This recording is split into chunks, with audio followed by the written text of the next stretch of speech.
Aujourd'hui, l'association Habitat et Humanisme Alpes-Maritimes loge 200 personnes qui ont connu fragilité financière et rupture sociale. Nous les accompagnons sur le chemin de leur reconstruction avec nos 60 bénévoles et nos 6 salariés. Mécènes, entreprises et particuliers, c'est grâce à votre générosité que nous pourrons les aider à réaliser leurs rêves autour de nos 7 projets d'insertion.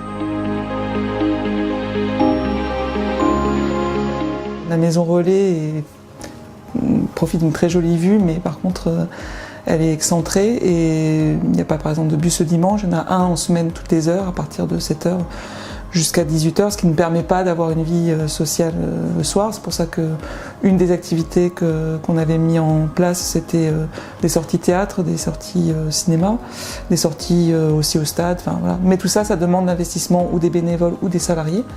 Il ne peut pas y avoir d'autonomie des personnes qui ne sont pas véhiculées.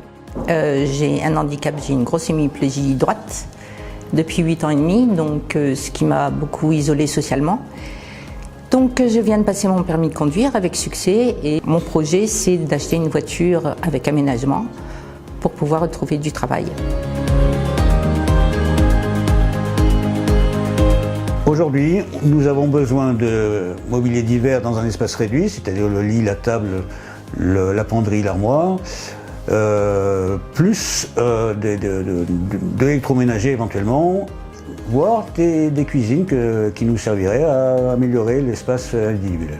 En termes d'emménagement, dans les appartements, on se rend compte qu'il manque de micro-ondes qui pourraient s'avérer vraiment nécessaires pour l'ensemble des résidents.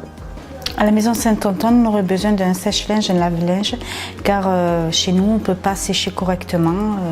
Alors ce serait formidable qu'on puisse avoir une buanderie à la maison Saint-Antoine. J'aime les concerts, les théâtres, les cinémas, j'aime tout ce qui est culture en général, à peu près, en gros, tout ce qui est attribué à l'humoristique. Nous possédons une salle au sous-sol de ce bâtiment, une salle voûtée, une cave, qui serait formidable pour pouvoir y produire des petits spectacles, du cinéma, pour tout le monde. Donc on a besoin en fait d'aménager cette salle, de lui mettre une petite estrade, de faire de la sonorisation et de l'insonoriser également.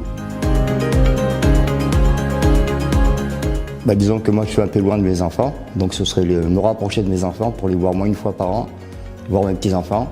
Donc vacances, ce serait pouvoir avoir un budget que je n'ai pas forcément en ce moment. Avoir une participation, je veux dire, pour pouvoir me rapprocher de mes filles, ne serait-ce que 4 jours. Le temps de voir toutes les 3 qui sont à 2 endroits différents. Voilà, c'est tout.